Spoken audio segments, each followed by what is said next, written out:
Do we want them? So now we have time for some discussion. So does anyone have any questions for starters? I've said lots of stuff. I'm sure I haven't been as detailed as I probably should have. Define safe.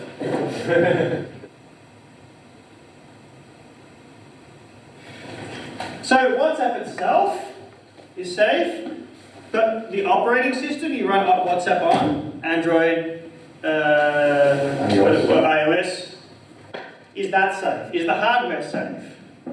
I spoke to Shamir, he's the S in RSA. He gave a talk in Switzerland years ago. And somebody asked him, can we actually do real safe cryptography, genuinely safe? And his response was as follows. If you design your own crypto schemes and change them frequently, if you write implementation algorithms and change them frequently, if you design your own hardware and change it frequently, if you build your own hardware and change it frequently, then you might be genuinely safe from the most resourced attackers. Anything short of this, and you have to assume that somebody somewhere is able to read your communications. Because just because this piece of the puzzle is perfectly safe, there's still some little sort of tail effects. So WhatsApp itself is, well, it's not open source, so safe is a very loose term. You can't see what the source code is. Believed to be, there's a better version, Signal. Use Signal. It's actually open source and not owned by Facebook. Two very good points. I like things that are open source and not owned by Facebook. So it's safe-ish. Depends what your threat model is. If your threat model is, your old high school buddy who's trying to read your messages, I think you're okay. If the model is the people doing this, you're not okay. Signal is slightly safer. And it works the same as WhatsApp. More questions?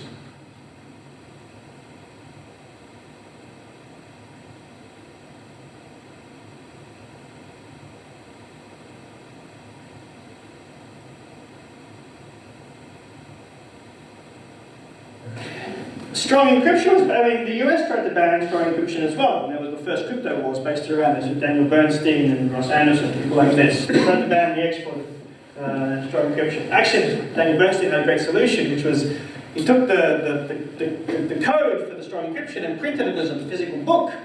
And books are protected by First Amendments. Right. So you could publish the book and send it overseas, and then you could actually rip the pages off, and they had these little mountings on the side, and you could machine read the code back into a computer.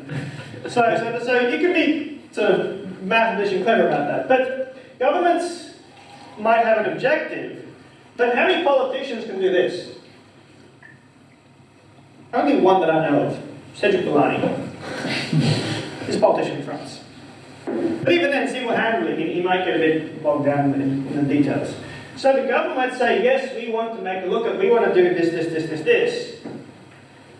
But the mathematicians have the opportunity to object. There's no law saying you have to make a lookup table for this branch. Must I check?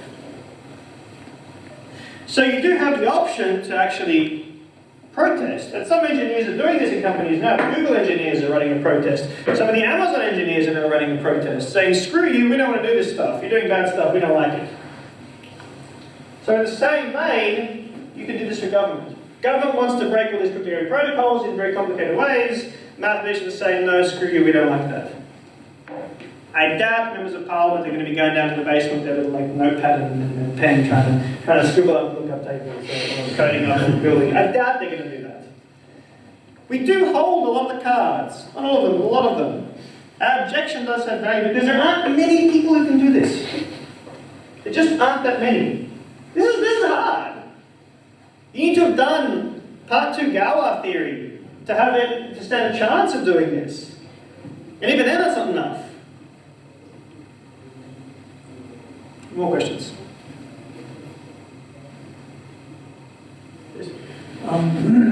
So I'm going to ask a question that I haven't pre-cleared with you. So bring it on. That's an audio. I've never made this name before in my life. But following up from that, the answer you just gave, we've got engineers at Google, engineers in various places, starting to say, actually, we're writing code for Facebook and or Microsoft, and you're using this in a missile program, and we don't like that. Killer drones. So we've got some examples of that. Do we have any examples of mathematicians taking a stand? Yes, in the 1980s, some mathematicians in the US, there was a proposal to make an anti-missile protection sphere over the US to stop nuclear weapons coming into the US. And the mathematicians took a stand and said, no, we don't want part of this development, because if you do that, you break mutually assured destruction. I can kill you. So you give the US first strike ability.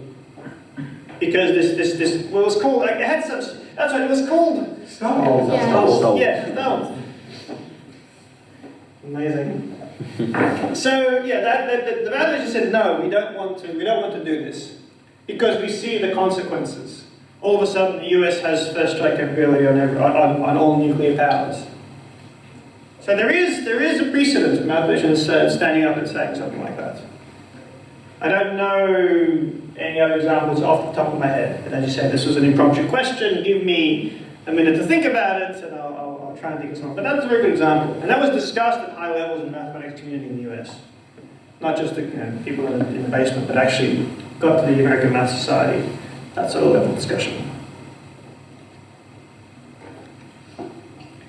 Any more questions? Yes, and then yes. What was that?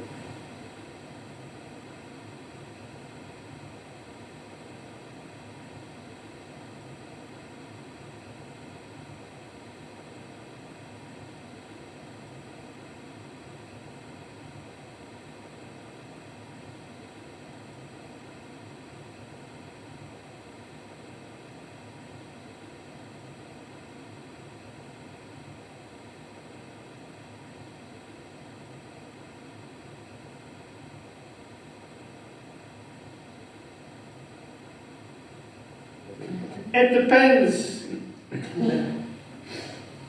It depends which position you're analysing this from. If you're a US 4-star general, you have lots of reasons to keep your bases secret. If you're someone who works for Amnesty International, you suspect that some of these bases are used to torture prisoners outside of international eyes, then you don't want these things to be released. All these problems have different layers of complexity. Presumably Fitbit also knows when you're having sex. Yep. It's really easy. Because it's measuring your heartbeat, and it can do all sorts of things. Firstly, your heartbeat goes up, but your physical location stays the same. Secondly, you take off your Fitbit, and then put it on sometime later. It's another key one. Or, two people in the same physical location take off their Fitbit and put it back on sometime later. The best is Fitbit knows when you're cheating on your partner. Because it knows when you're having sex and they're not. That's exactly what it can infer. Of course, not with 100% accuracy, but pretty damn close.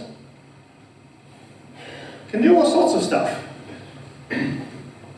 Sure, it gives you some benefit. It tells you how many steps you walked in a day.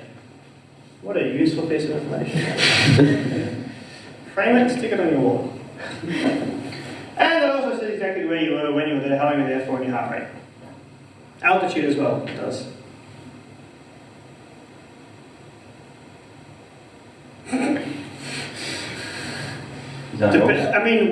Where is Fitbit based? Where are they harboring the data? Under what jurisdiction are they? That's the other thing. You wear this device, which is linked to some data farm, possibly in California, possibly in Ireland, possibly in Zimbabwe. I don't know what the corporate structure is. So you have no recourse. You live in the UK, you work in the UK, you're a UK citizen. They keep their data in Zimbabwe and the company is registered in Canada. What can you do if you don't like Fitbit? Who are you going to sue? Who are you going to complain to? What standing do you have in these countries? You're linking yourself, you're making yourself subservient to Jurisdictions whereby you have no say in the legislative process, no say in the civil or criminal processes there. But you're being given these devices. People are making these devices and selling them to you for 100 quid. About 100 quid. So why is that a good idea to produce such a device that collects so much data, aggregates it so well? This is something we have to think about and consider. And tomorrow, when you go to the careers fair, you'll see companies like this. Come work for us. Data scientists, data analytics, data mining, data. It's us they want. Because we can take data, which is known as a giant blob of shit, and infer some sort of meaning out of it. Or do some maths from which is inferred some sort of meaning. We count stuff, and then someone says what our counting means. And often we don't spend enough time thinking about what that process is. Hey look, I counted stuff. Good on you, here's your paycheck. What's someone going to do with your counting, with your data analytics? What are they going to infer from that? What actions will they take as a result of your mathematics? You know, anonymization of data, total misnomer. The only way to anonymize data is to delete it. And again, even then, maybe you have to delete it properly. Because people have done projects where they de-anonymize anonymized data. Can you retell the story this summer where you were looking at some stuff to do with Cambridge Analytica and Kali found the name of the guy? We were looking at some stuff with Alexander Nix, the CEO of Cambridge Analytica, and he was doing some TV interview. This is before the Western media decided to pulverize him. And so he was saying how great Cambridge Analytica was. And he said, look, we've got this, this particular data on this voter.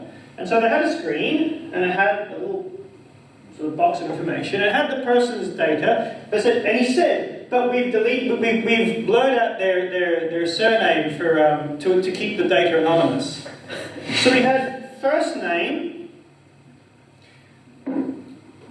approximate address.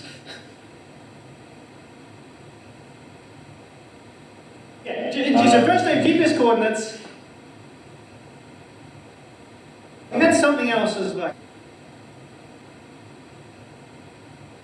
And then a simple Google search revealed this person's name as a member of the party that supported it. So from this anonymized data set, which was broadcast on national television, a 1A student did a 10-second Google search and reverse engineered it.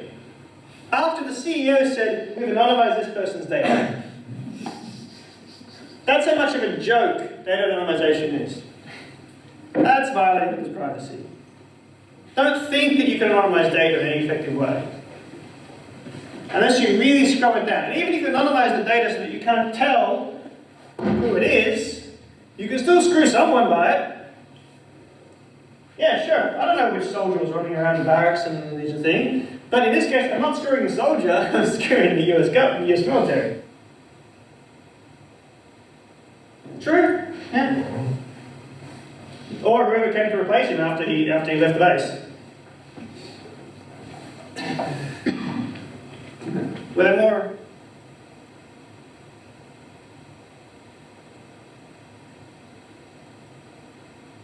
Yeah, sorry. Their response was, we refuse to confirm or deny the existence of this. They don't do justification. They're not the justification business. That's not how they roll. I want to mention something briefly about privacy and why it's important. I've told you about ways mathematicians can violate privacy. I will come to your question. But explain why it's important. We use privacy as the tool to protect ourselves at our most vulnerable times and our most vulnerable positions. Client-lawyer communication, patient-doctor communication, this is private. As we're extremely vulnerable in those times. Would you want your parents finding out your sexual history? Would you want, or past pregnancies? Would you want political opponents finding these things out? Past criminal charges may have been dropped. The line that keeps coming up again and again is, if you've done nothing wrong, you've got nothing to hide. And this is completely fallacious, because you don't use privacy just to hide illegal or immoral actions. You use it to protect yourself when you're vulnerable. Why do we close the door when we go to the toilet? Because you're vulnerable. I had someone say, oh, well, to stop other people, seeing me when I'm on the toilet. I don't care, but maybe they don't see me taking a crap. It's okay, so why do you lock the door? Because if someone actually cares enough, they'll knock on the door. You use privacy to protect yourself when you are most vulnerable. There are numerous times in our lives we do things which are not necessarily wrong, which open us up to opportunistic attack, personal judgment of others. Look at the Watergate scandal. Nixon trying to look at what his political opponents were doing. They hadn't done anything wrong, but by God, they had something to hide. In the middle of an election? Huge. We use privacy to protect ourselves from undesirable consequences of our legitimate or non-legitimate actions. Some people do use privacy to protect themselves if they've done something wrong. And many use it when they haven't done anything wrong. And if you remove that ability of people to do that, then you open them up to constant, perpetual vulnerability. And then you get a massive schism in society. Those who are able to surveil and those who are being surveilled. It's very hard to move to the other level. Helping government agencies to surveil suspected terrorists is noble work. Very noble work. We're told this again and again. We're going to stop the terrorists, stop the rapists, stop everyone like this. This is important. Good. But what happens when these tools are then used to surveil entire populations and everything they do en masse? Maybe you think, well, the government is fine. I trust the government. It's a great government. Governments change. Today's government might be a nice government. Tomorrow's government, not so nice. In Turkey, there was a coup d'etat attempt in 2016. Erdogan was almost out. Almost. So he sort of regained control.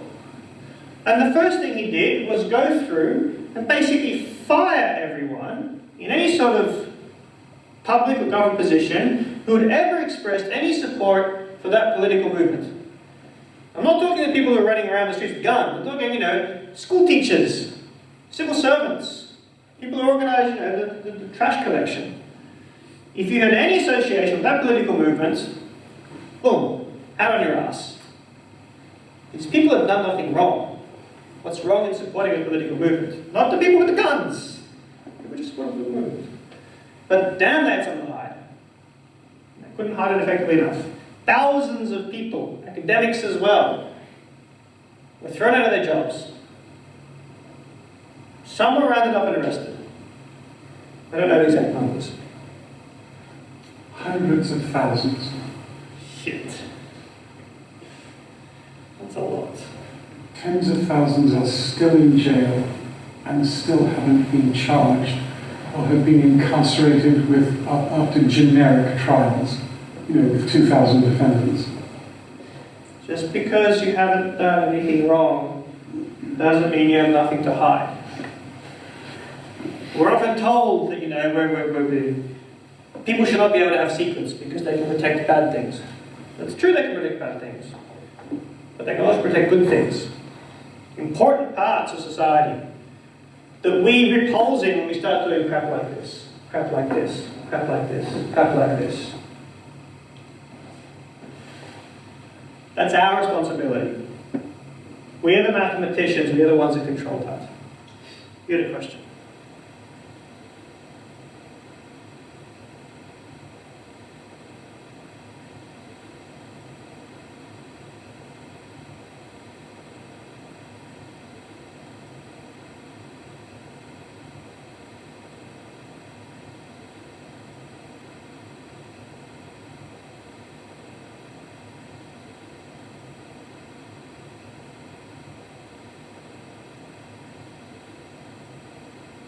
So some governments in some countries like to come to your house and point a gun at your head. be that legal or otherwise. And then you've got a problem, because there's a gun pointing inside your head. So there's that sort of level of forcing. In terms of the way that governments can force armies to do stuff, I don't know that there are any governments that claim that they can force civilians to do anything like that. But I don't know enough of the details. I can't say with confidence. Maybe Pierce has something out there. Yeah, it's not really an answer to your question, but for example, in South Korea, which is a pretty democratic country, I mean, imperfect like all the rest, but it's basically pretty democratic. Boys at school who are very good in maths know that they will be drafted. All males are drafted, and they will not be given a choice if they're very good in maths as to where they will be posted when they're drafted. And of course, lots of boys try very hard to do well in maths because they want to get put into the cryptographic data analysis parts of the military, because that means they're not going to go to the front line. So it's actually sought after by many of the boys, 18-year-old boys or A-level boys, because they regard it as a safer posting. But there is no choice in it. They will be drafted to that division of the South Korean military. What happens in North Korea, I don't know what to think. But even if you're drafted to an office, you don't need to have good initiatives. You don't need to solve your problems within a certain time. You can act a little bit slower. Part of doing ethics is saying, okay, even if something is inevitable, I can still slightly influence when and where it happens. That's important. Don't ever sort of concede that, well, everything's inevitable. Well, you're going to die. That's inevitable. But you're still doing stuff now. You've come to this lecture, you go home and have dinner. You still do stuff to sort of move that date and place around as much as you can. Same thing with these mathematical actions. Sure, okay, somebody may have eventually come up with something like this. People may have eventually come up with the Manhattan Project. But had the Manhattan Project happen, as I said this before, had the Manhattan Project happened 5 years earlier, or 5 years later, or 5,000 miles to the east, very, very different outcome. Same end effect, big bomb that goes kaboom. Different course of world history. 5 years earlier, World War II would have been a one-day event. 5 years later, they probably never would have finished it, because there wouldn't have been the impetus to spend so much money on it. Here's what the Manhattan Project cost. Do we remember? God, no. It was a lot. It was, I mean... Like, they were sort of spending this much a week, basically. Oak Ridge, which is where they had the diffusion... not gyroscopes, but the centrifuges. That consumed like 1/5 of the US's energy. The Oak Ridge plant alone. So the costs are, as a percentage of the US military budget, must have been, I mean, greater than a small integer. Had the scientists been able to put it off by 5 more years, it would have probably not come to fruition. Had they done it 5 years earlier, a very quick war, had it happened 5,000 miles to the east at the same time, remembering that the Germans were launching B-2 rockets into the UK with an accuracy of plus or minus 50 kilometers, well, when you've got TNT, kind of there's a difference, but when you've got nuclear weapons doing that, it's 50k plus or minus doesn't really matter. Just send 3. So you can have an effect by pushing and shifting where and when something happens. Don't just think, well, it will happen anyway, why bother? Because then what is your life? We do things in life to move things around and get a better outcome, at least locally.